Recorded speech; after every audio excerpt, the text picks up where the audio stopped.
алейкум. Азыр биз сиздерге кандай жөн эле обычный финишный шпаклевкадан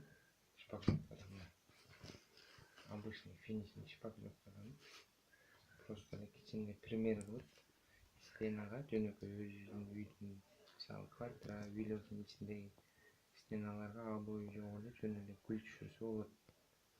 Мисалы бизге финишный шпаклевка керек. Анын үстүнө мен жөн эле үйдө миксер жоктугунан өзүм зыңдан кайрып өзүмдүн ширпоорумду чечип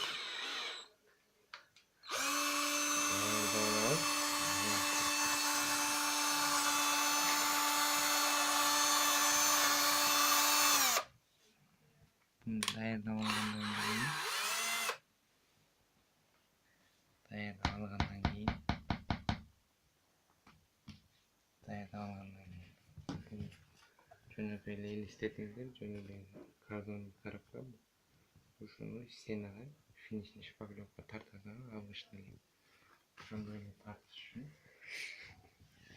как обычный эле өтө тонкий эмес, өтө калың эмес, 2-3 миллиметрлик калыңдыкта кылып стенага тартсаңыздар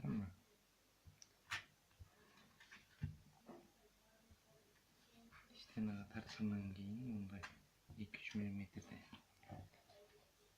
угулуу силерге 2-3 миллиметр тартып алганыңыздардан кийин мындай мисалы стена болсо ошо стенага тартып алгандан кийин мунун кургашын күтүп отурбайсыздар.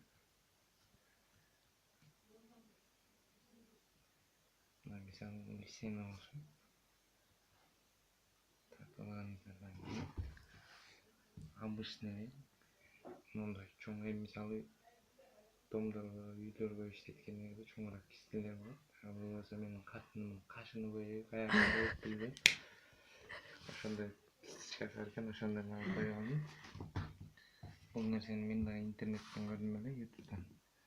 Өзүңүздөр каалагандай кылып мындай кылып гүл чыгарсаңыздар болот экен. Кааласаңыздар бул жагын айландырып мындай кылып силерге көрүнүп атабы, кандай көрүнүп атат? Жакшылап айландырып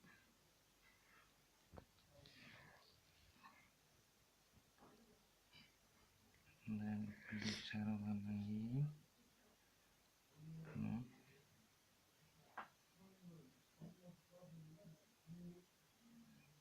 жакпай калган жерлерин мындай кылып оңдосаңыздар болот. Кайра эле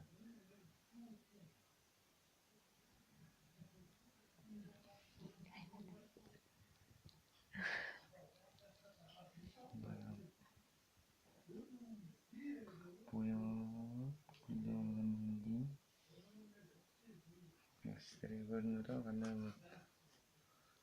Обычный эле шпаклевка коробкада.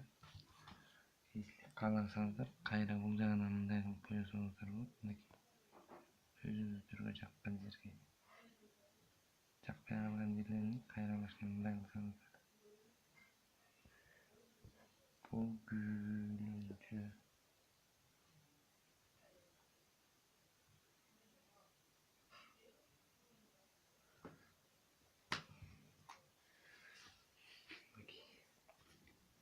көрүнүп атабы?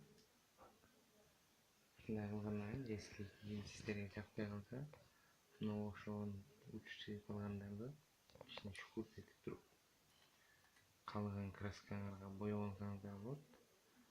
Мен бүгүн буну кааласаңыздар кандайдыр үйүңүздөрдө бир ваза, саза бирдеме болсо ошого деле ушундай кылып тартып туруп, гүл тартып туруп, өзүңүздөр каалаган цветке боеп же бирөөгө бирдемени мындай неме сыяктуу подарка сыяктуу болуп тартып алсаңыздар болот. Өзүңүздөргө бирдемени мынакей как обычный гүл, жөнөкөй эле обычный эле шпаклевкадан гүл. Мен сиздерге буну эртең кургагандан кийин краскалап дагы киргизем ютубка. Көңүл бурганыңыздар үчүн чоң рахмат. Эгер жакса лайк басып коюңуздар, каналга жазылыңыздар. Пока.